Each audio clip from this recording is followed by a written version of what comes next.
Good evening. Welcome to WSBI, your resource for success podcast program, where you get to meet inspiring women-owned businesses from across the country. And now, for your host, Kimberly McLemore.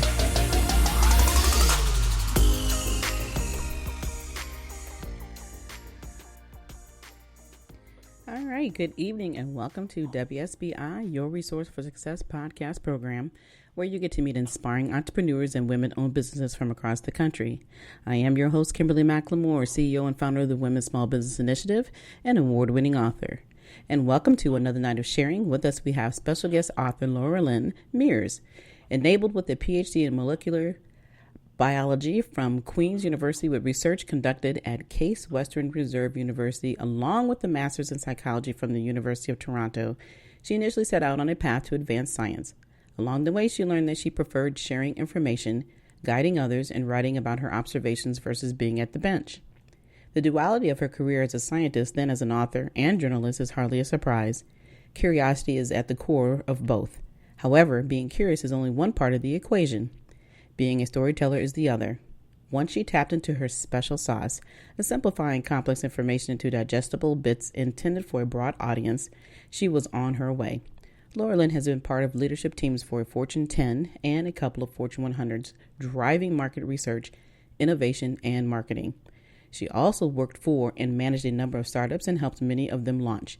Today, she is a ghostwriter for countless clients, helping them tell their stories. In her spare time, she hosts a podcast, Women in Tech Like a Boss on the Grit Daily News Channel, weekly Monday Motivation, Friday Wine columns, among other content that features femTech and the achievements of its founders plus inventors.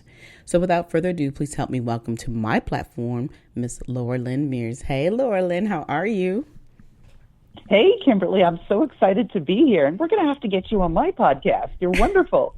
Well, that would be awesome. Like I said, we were talking, as I always say, behind the screen here, the green screen, we've been talking, you guys. We had to actually stop because we were really getting into and dive into so many amazing things about Loralyn, and being that we're both podcasters, we really have a great understanding and what it means and how you get started in this stuff. And so we are just going to dive into it tonight, and I'm excited to hear all the things about Loralyn, because after reading her bio and understanding who she is, I'm like, there is so much information that we are definitely going to learn about Loralyn and how she went from A, B, C to D and where she's at today. But before we dive into everything, Loralyn, why don't you tell the listeners a little bit more about who you are?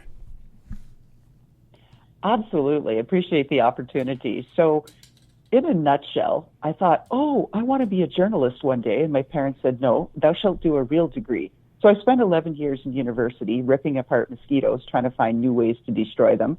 Decided, I don't want to be at the bench. I want to be a journalist. I like marketing. So I thought, I'll go to tech. I'll use my skills in STEM. Went to Silicon Valley, rode the wave there, .com to .bomb. Had a great time, worked for a lot of startups and a lot of big companies, and had an opportunity to try to change drug discovery by doing some different work in data science and analytics and on the marketing and on the sales side, and then representing alliances. And along the way, drifted into a couple of different things, went really into the dark side on sales and thought, no, that's not where I want to go. Mm-hmm. And coming around full circle to doing what I've always wanted to do, which is write books. So I've had the chance to write a couple of books. One was better received than the other. And from there, working with different clients. And then today, as the founder of Steeris. So I've launched the world's first soft skills academy as an edtech platform. Wow. Okay, so tell us what you haven't done, okay? There's so much. There's so much more to do. I need to live like another 100 years or I'll never get it done. Exactly. I'm sitting here like, okay, I didn't know about the new business. So you were just been above and beyond busy. But the thing that I hear in their tone is the passion. You love what you do. But let's talk about, how do you go from being a PhD molecular biology major into suddenly an author, into a journalist, and now you have all these other things going on. I mean, that's a huge, huge difference. And I'm sitting here thinking in the back of my head that also your parents are probably thinking, what is wrong with my child? Oh, they've been wondering that for a long time, Kimberly. Yeah. I was like, wow. So tell us you talked a little bit just a bit about the journey, but what really truly the steps that this is a lot of work that you went through being a scientist. And then, like I say, you just went from here to here to here. So talk a little bit more about that journey. It wasn't as skitter-scattery as it sounds. Like, I'm actually a strategic thinker, and so there was a lot of thought put into it. Even being at the bench for all those years, aside from, spending countless hours at 2, 3 in the morning ripping apart mosquitoes. In fact, I'll just share with you, I not only ripped them apart, I ripped apart their stomach linings.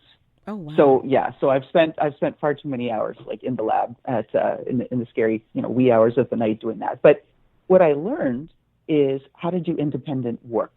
So you have to think about a problem and how do you solve it, and you have to break it down. And that doesn't go away. Those problem-solving skills are, in fact, the most desired by employers today. And what drove me from one opportunity to the other was as soon as I lost passion for the project or really lost disrespect for the direction of either the company or the boss and what they were trying to do, that's it. I would just lose interest. And I didn't realize then, until I was older in life too, that there's a bit of the ADHD thing going. And I was like, oh, bright, shiny new object syndrome is real. I have it. And then I discovered coffee, and that settled all that out.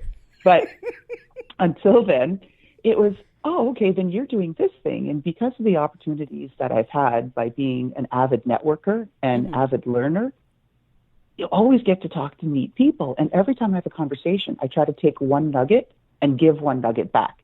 And that's just put me on this path where, oh, you start talking to so-and-so, and then it leads to, hey, we're starting this company, or we're doing this kind of thing. Loralyn, you'd be fabulous. Are you interested? It's like, hell yeah, I'm bored with this other thing. Like, let's go. And that's been the path. Right. But, and it's funny how you talk about, everything you've done once you hit that bottom and said, you know what, I can't do this anymore. You decided that it was time to move on. And when I hear your story, I think of myself as being that way, because once I've felt like I've learned everything, I've done everything, and I felt like I've achieved it, you get bored because it feels like it's consistently the same thing over and over. And I'm that way where I need to move on. I have to do something else in order to fulfill that hole, that passion that's been gone, because I'm no longer, I guess, learning, even though there's always opportunity to learn. But at the same token, if it's not something that you desire anymore, it makes it very hard to continue to move forward. And so listening to your story of, like you said, it wasn't that you just immediately jumped out of what you were doing, but being that you're also very analytical in how you handle things. So having that kind of analytical mind, and then being very strategic at what you do. Talk about how you utilize your special sauce in working with others to use that kind of same mindset that you have.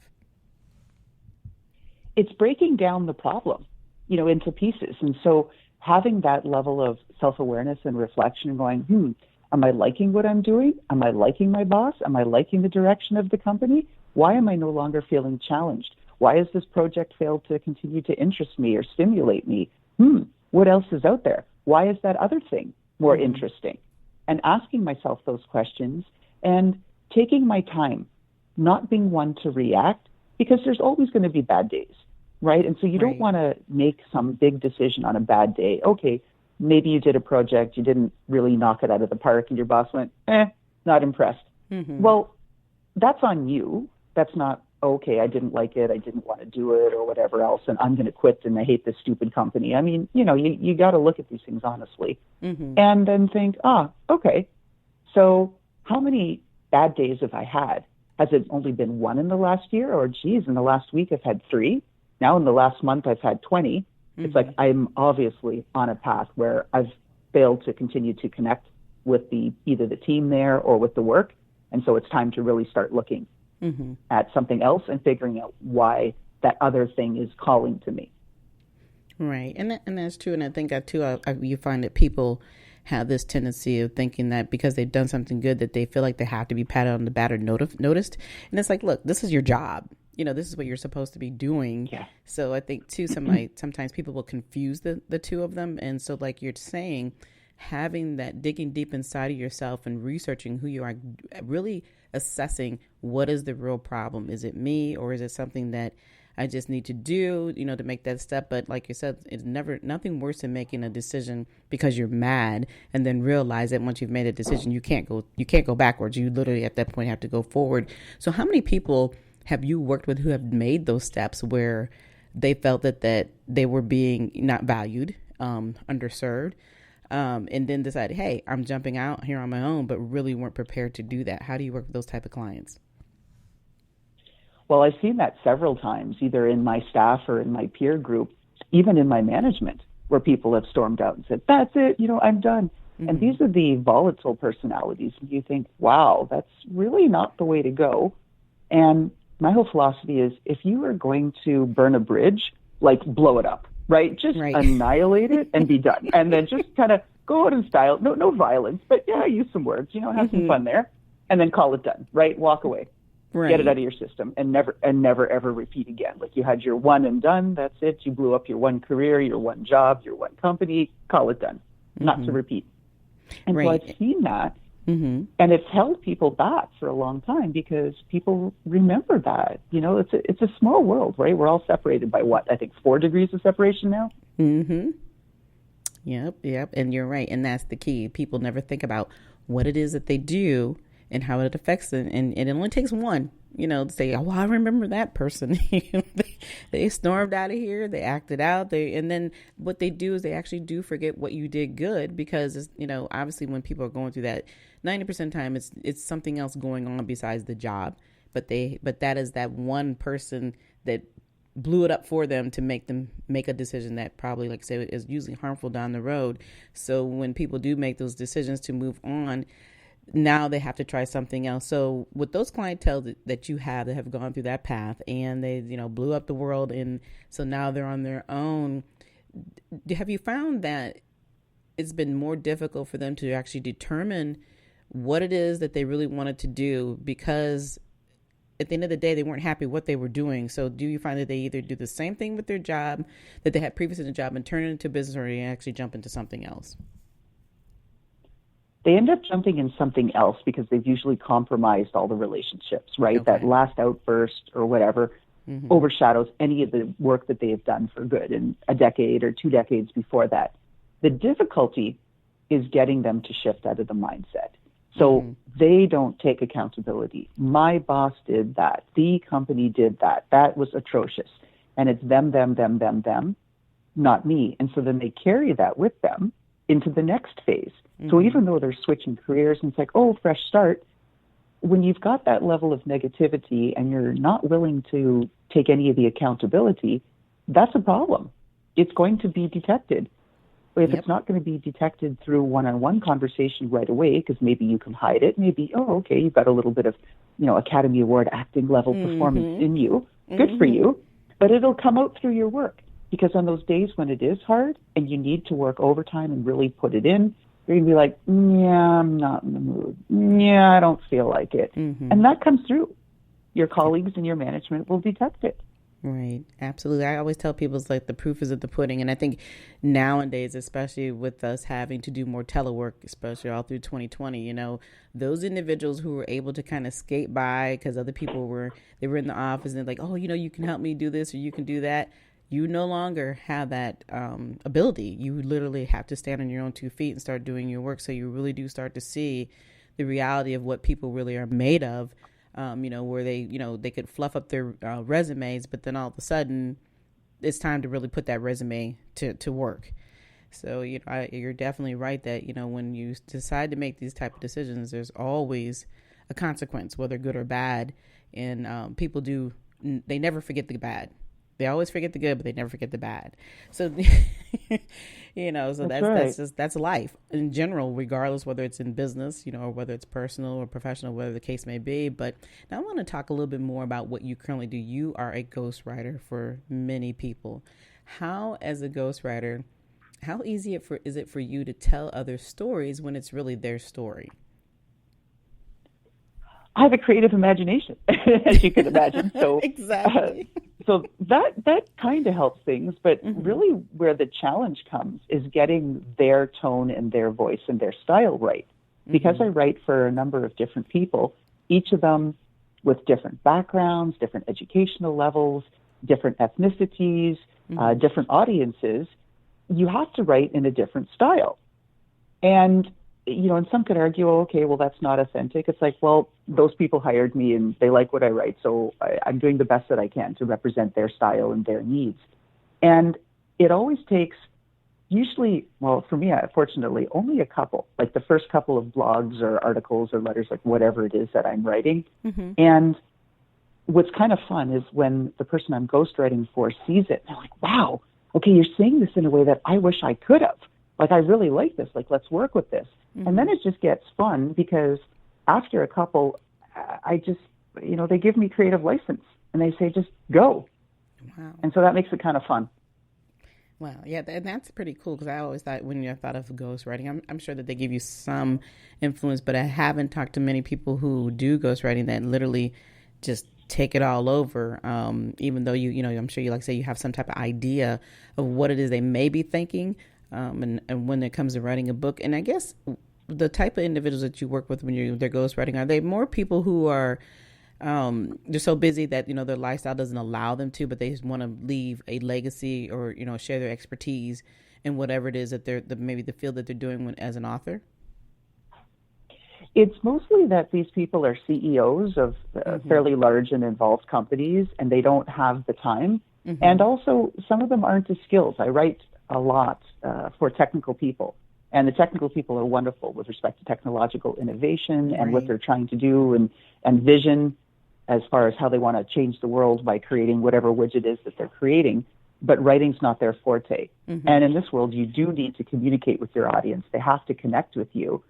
And the fun comes where, like I said, I get full creative license. They don't even suggest topics. I'm like, all right, here's your blog this week. Here you go. Here's your letter to your shareholders. Right, here you go. Right. What do you think? Yeah, okay, I love it. Great, let's go. And that's the part that surprised me, that they were going to be more, as hands-off as many of them have been. Not all of them, but most. Yeah, and like I said, I was thinking, wow, that is surprising because, especially if they're CEO type branded people, most people, those really kind of want that control, to some degree because it's their baby. They've built this, and then now you're going to share this information in a book. I'm really surprised that they definitely give you all that creative writing ability. But hey, that you're good at what you do. You use that special sauce that you have that we're all trying to get in our life. So I hands off to you on that one. So that is awesome. But we talked to you a little earlier before everybody, before we actually came on live, and we were talking about the importance of education, but then how today it's good to have education, but if you're not utilizing education in what you want to do, is it really necessary? So let's dive into that conversation a little bit about education, and especially, with you having to do 11 years, obviously it took you longer than 11 years to become a scientist, but being in that field and then not utilizing that field today because your focus has been on writing for others. Talk a little bit how this experience has affected you in a certain way. Well, I'll be the first to say that I don't think that education at the university level and for all those extra education, like postgraduate education, is essential. And I don't think it's the right path for everyone.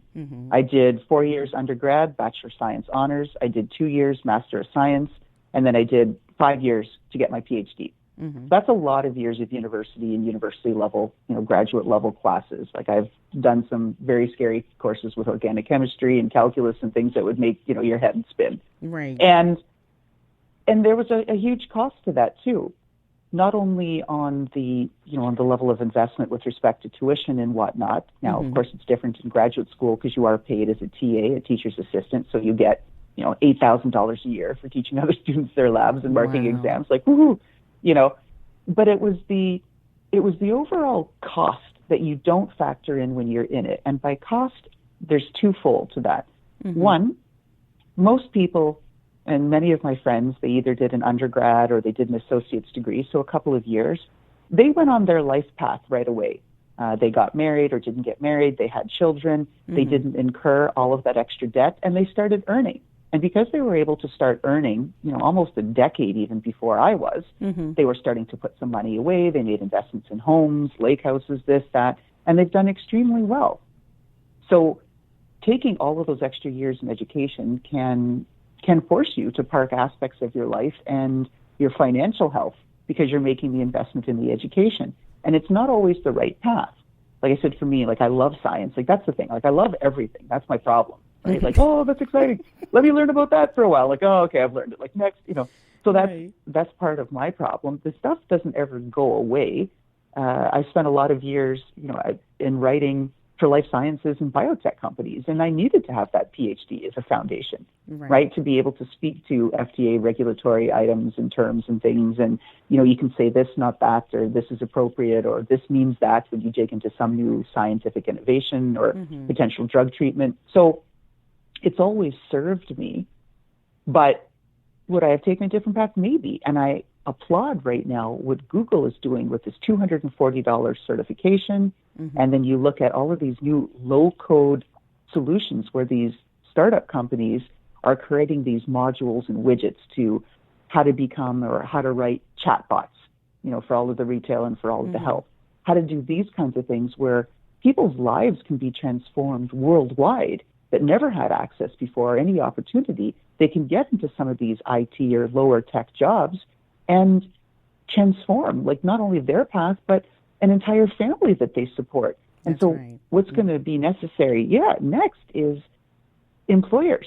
They're going to have to take a fresh look at this. Am I going to bring on someone that did a $240 Google degree with, they took a few Udemy or Coursera courses, or am I going to take this gal over here who did 4 years of university? Well, you may be surprised, right? The 4 years of university isn't going to be the guaranteed ticket anymore. And that carries a lot of debt too. Yep. You're right. And I was going to say, it is exactly how the game is today. And sometimes it frustrates the heck out of me because I think about, you spend all that time going through school, and now it's well, you need to get a certification, get this certification, that certification. Why? I'm doing the same thing. I've been doing this on my job for 20 years, and now all of a sudden you tell me I need a certification too. So it's kind of that crazy balance of what's necessary and what's not necessary. But then the difference with, obviously, with a lot of the certifications, you still have to go back every 2 or 3 years, depending on what type of certification you have, and still continue your upgrading, your training, your education, in order to make that certification valid. So it's always, in my mind, trying to figure out what is really, the truth behind it all. Is it the 4 degree or whatever, how many degrees you have versus the certification? You're still going to end up doing a certain amount of education in order to maintain the certification. You're still going to continue to spend more money every so many years in order to maintain that certification as well. So it's where do we all find the balance? What would your advice be? And when you're kind of on that bench, or should I say on that fence, trying to figure out what would be easiest for you, especially like you said, when it comes to jobs. Most individuals can definitely live a quicker life, can make more money now versus having to sit in school for the next 4 to 10 years in order to get that same amount of money. And the stats are variable on that. Some of the reports say, if you do go to college, over a lifetime, you'll make $750,000, $800,000 more than someone who doesn't go to college. But it all depends. So here's my thoughts on that, to answer your question about the advice. Fall in love with learning. And if you fall in love with learning and realize that you've got to keep learning to stay ahead, because there's going to be somebody coming up after you who is hungrier, right? They're more ambitious. That's hey, right. I'm spending my nights working on Udemy or Coursera or LinkedIn Learning or one of these platforms. And I'm studying data science, or I'm trying to do this, or I'm studying soft skills, or I'm doing something, right, to up my game. And if you start distancing yourself from learning and you're like, that's it, high school over, whatever, college over, I'm sick of learning, I don't want to do anything else, you are going to plateau very, very quickly, especially in this era. And if you can get yourself past that and line up what you like learning versus not just being in love with learning itself, then you're going to be in good shape. And it's okay to have, we'll call it my checkered, sort of career history where I've learned a ton. And every time I go into something new, I've got to learn again, and it's a new learning curve. But I love that challenge. That's part of what makes it fun, and it attracts me, because once I've, quote unquote, big air quotes here, Kimberly, mastered it, like I'm bored. I'm like, bring me another challenge. Like, oh, okay, yeah, I figured that out. Yeah. Exactly. Genetically engineering mosquitoes so they can't transmit malaria. Yeah, I've done it. Like, next, And so you learn what you love learning, right? And keep trying something new. You are not your degree. Thank you. Yes, and that was the conversation we had earlier tonight. And I love what you just said, too, about learn what you love learning. And I think that's where a lot of people make their mistakes, is that they're taking these courses, they're getting into college, and it's like, well, this is not what I want to do. So why are you doing it? Why are you spending years and money and time knowing good and well this is not where you want to be? So doing something that you love is very important, but learning what you love is even more important. I love that quote you just had. I have to use that for the rest of my life, because it's perfect. A lot of times we don't think that way, because, a big part of it, we are so conformed. From the time we were brought into this world, everybody, hey, you go to school, get an education, get a job. There's, it's still, you still hear that over and over and over, even instead of hearing, you can go to school, get education, but maybe start that business, utilize education for that, or not, go to school, but maybe just go get that certification, like you said. And even if you don't want to get a certification, maybe you want to do something else. There are still other businesses and professions that you don't need to go to school for 4 years. Like, even if you want to do plumbing, you need a certification for it. You still need to get the training, but you don't have to go to 10 years of school in order to get it. So, there's still that conversation that people need to have more of, and bring back the necessary things that we need to have to give people more choice. I know when we were growing up, and I'm in my 50s, so, growing up, we had those options. We didn't have to do 4-year school. They made military an option. You could do 2-year school. You could do the certification programs. And it was like all of a sudden one day they just went away. Like, nobody ever wants to be a plumber again. It's like, wait a minute. But we need plumbers. Exactly. You need these foundational type programs, because these things are never going to go away. And yes, you may have more technology involved, when it comes, whether it's in the plumbing or whatever the case may be, with the refrigerators today, they're talking to you. Yes, you may need to understand the technology side of it, but you still need to know the basics. And I think that's where, society messed up a lot, when they decided that everybody in the world needed to have a degree. And if you didn't have a degree, you weren't considered a nobody. Now we have everybody who has a degree, and you still have people who are actually working in a McDonald's. Nothing wrong with that. But you've spent all those years getting the degree, and now you have all this debt, and you have not moved any further because of the decisions that, people are telling you every day. You have to use your own mindset, like you said earlier, to determine what's going to be best for you. And, the way that you have put your special sauce together to help other people, I think it's amazing. And then the other thing I wanted to ask you was about your books, because you have wrote not one novel, you've wrote 2 novels, and you have one called One Sip at a Time, a memoir, which you won the 2018 U.S. National Indie Book Gold Medal. And then you had a recent one called COVID-19, The Battle of Humanity. Tell us a little bit about those 2 books. Sure, will do. And the first one, One Sip at a Time, a memoir, was actually written about my beloved friend who passed away a few years ago. She was already in her 80s. And I was immediately drawn to her. And this is like an almost literally.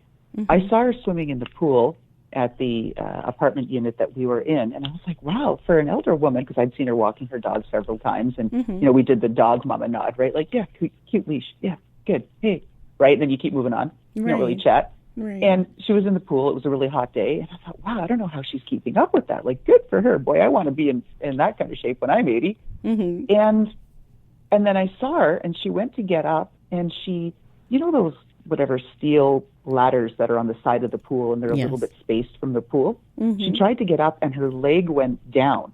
And so it was suspended in between the pool and the rungs of the ladder. And she fell backwards, but her leg was still in there. So she was drowning, and she had passed out.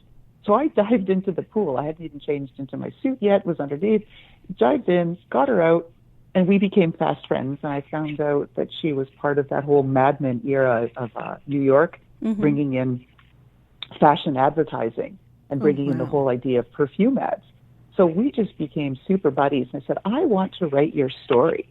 please let me write it. And I wrote her story, and it took a couple of years, and she was already failing really poorly by then. And she never lived to see it finished, actually. So I finished the story for her, and that won this gold medal award. And I really, obviously was deeply connected personally with the book. And we had always said, like, oh, we know what it sells. We'll buy better quality vodka and wine together, right, to celebrate our win. Because that was brought us together. We'd have drinks together. She's like, oh, martinis. It wasn't just wine. She's like, no, it's 5 o'clock. We start with a martini, honey, right, and then we go to wine. You're like, all right, okay, let's go. So she was wonderful. Her name was Rita Grisman. And then the book last year, so the editor of Science magazine, Trevor Thorpe, he made a comment, and he actually, I don't want to get political and it's on your show, but he wrote a letter addressing the former administration here of the U.S. and urging them to pay more heed to science, which, in his opinion, was not being done. And in that open letter, it just, basically said very politely and scientifically, back off, we're scientists, we've got this. Right. And the response was hugely negative from the administration. They said, no, we don't want to listen to scientists, we don't want to believe all this sort of stuff. And I was just gobsmacked that here the whole world desperately needs science, more than it's ever needed science before. And I thought, you know what? I'm going to write a response to that. And I sat down one night, I'm not a big sleeper anyway, and I wrote for almost a week straight and wrote the story. And the other piece that I wanted to bring into it was I forecast that there was probably going to be a high level of xenophobia because people were going to be like, oh, the Chinese virus and all this nonsense, right, that people were saying. And so I made my protagonist character a male Chinese scientist. And then I made the other protagonist, the female protagonist in the story, was representative of my high school biology teacher because she really got me onto the science kick, and that was my ode to her. And I just had so much fun with it. And the crazy thing is, I published it over 1 year ago, right at the start of the pandemic, and so many things that I forecast came true. Wow. I said Kamala Harris, would be in. Now, again, I used all fake names. I talked about remdesivir. I talked about hydrochloroquinone and all these different paths. I talked about a variant coming in, that the variant would be stronger and more lethal. I talked about which gene sequences they'd probably use to create the vaccine. So, it was a hard science, right? It was like, if I was the scientist designing this, what would I do? And what's going to happen? Even cannibal rats. I'm like, the rats in New York are going to be hungry, man, if you start shutting down all the restaurants. Wow. So I put all that in there. Oh, my gosh. Wow, what a prediction. That is crazy. It's almost like you've seen everything happening before it happened. That is science, but that is also a gift, though. Well, thank you. It was just more of I wanted to make a point.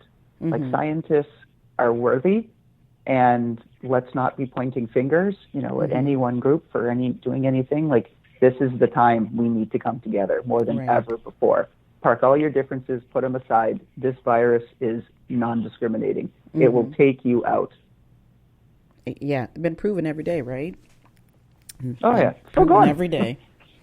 Wow. That is very interesting. Definitely have to look that book up because it just piqued my interest to think that you knew this, and like I said, going back and utilizing your special sauce, your talents, your scientific mindset, and you brought it all out before it actually even happened. So that is amazing to learn this tonight. So let's talk a little bit before we end the show about all the other great things that you have. Your own podcast, you're on all these different columns that you do, and the news channel. This has to be a lot of fun for you. So what is it that you actually do what do you talk about on your podcast, and then about the other items that you dive in, on your spare time? What little spare time that is. Because there's so much of that. Yeah, my spare time, I founded an ed tech startup, but which is now my full-time gig. But on my podcast, it's called Like a Boss, and I do it on the Grit Daily News Network. The whole reason why I started it was to shine the spotlight, just very much like you are. But I'm not 400 episodes in, so I'm totally not worthy. I'm at 70-some. And to shine the spotlight on female founders, particularly those who didn't have a channel or maybe they didn't really have a strong voice, where they were doing wonderful things but just didn't have the platform to let it be known, and to bring in a bit of that vulnerability where people have gone through things, right? It's not just like, oh my God, I have to make dinner again. Like, look, I'm trying to save the world. But it's all these other parts of it where, there's been failures, there's been sorrows, there's been relationship breakups and missed birthdays with kids and things like that because of the nature of the work that's being done. And so I wanted to honor that. And that's really the essence behind Like a Boss. I like that because there are definitely women out here in this world that, like you said, they don't have the platform. They need to be seen. And that's a lot. What I love about this platform, too, is that we're able to tell our stories. We're able to talk about that we're human and it's okay to be human. And I think a lot of times people need to see that and hear that, because when they find out that you have accomplished so much, they don't really understand how you got there. And then when we start to humanize ourselves, then people can actually connect much better. So having these platforms have been a blessing for most people in business and for anybody. And I always tell people, if you don't have a podcast, you're behind the curve. You really need to spread that information and that valuable content to people at a much broader mass by doing it through podcasts. So congratulations on that, because that really sounds very interesting. And then, like I say, you have all these other columns that you do and some of these other things that you do. So what is your columns about? I like the Friday wine column one. That one sounds even the best on Fridays. Yeah, I was doing Wind Down and Chill. Actually, I've just wrapped that up. So I was doing that for a couple of years, and I was doing a Monday motivation column for a couple of years. I'm now writing for Thrive Global and talking about different issues in and around, health and attitude and mindset and coaching. But because my focus is really now on Steer Us, which is the Soft Skills Academy, that is all consuming.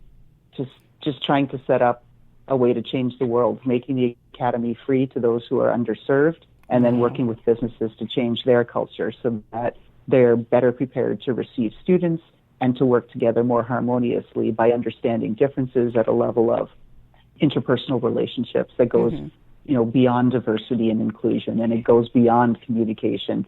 It's cultural astuteness, it's self-confidence, it's self-awareness, self-management, all those pieces.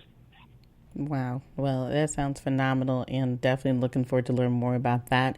So, Loralyn, before we end this evening, tell the listeners, what advice would you give them when it comes to either being in business or either telling their story, or both?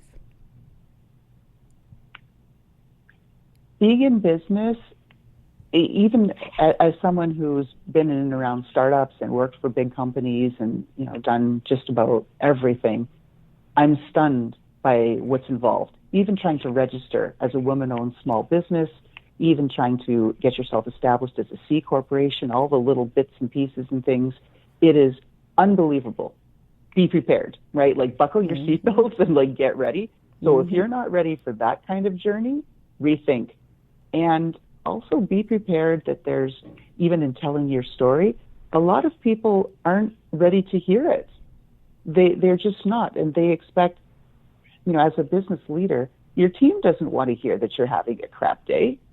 They want you to be the super fearless leader. Like, oh yeah, but we want a little bit of vulnerability, but not that much vulnerability. Right. We want to know that, the investors are just lining up at the door, right? Here's $1 million, here's 10.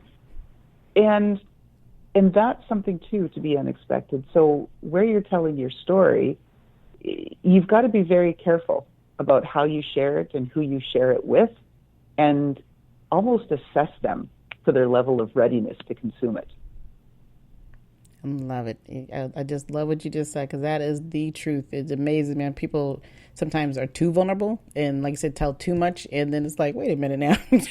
Do I really want to go with that person? Because they're a little bit out there. So it is very, very important to me. What you just said, that advice about, starting a business and storytelling is absolutely 100% correct. And so for those listeners who are hearing this, really truly sit down and assess who you are and what you're trying to accomplish before you start diving into things. Obviously, doing your research is really important, but telling your story is even more important, because it's not that it doesn't help you. Look at people as you being more authentic, but at the same time, some people can take that that authenticity and use it more for a weakness. So you really do need to be more understanding about how you want that story to be told. And then, of course, we all want a legacy. So once you've gone through everything that you want to do in life and you want to show what you've accomplished, then I think this is a great opportunity to be a little more vulnerable because you've already done it. So that's just my little 2 cents in on that. But, it's just been an amazing what I have learned about you this evening, Loralyn. You are a wealth of information, and you have done more things that I could have possibly imagined. And I just love, even from taking little bugs and tearing them apart, and, I'm just like, wow, that's pretty interesting. Even though it may not be interesting anymore, it's pretty neat to think that that's how you started and what you've accomplished. And I really enjoyed having you on the show. But before we end, please tell the listeners how they could reach out to you or how they can learn more about Loralyn. If you have a website and information to share, please do so. Absolutely. So I am a LinkedIn junkie. I was one of the first few people on the platform, like 850 million people ago. Mm-hmm. So that's the best way to find me and hunt me down. And you can also see me fairly active on Twitter at Steeris_IO or even Allergy Annie on Twitter. And one thing, Kimberly, if I may to leave your guests with one sort of parting thought, recognize the difference between no and not now.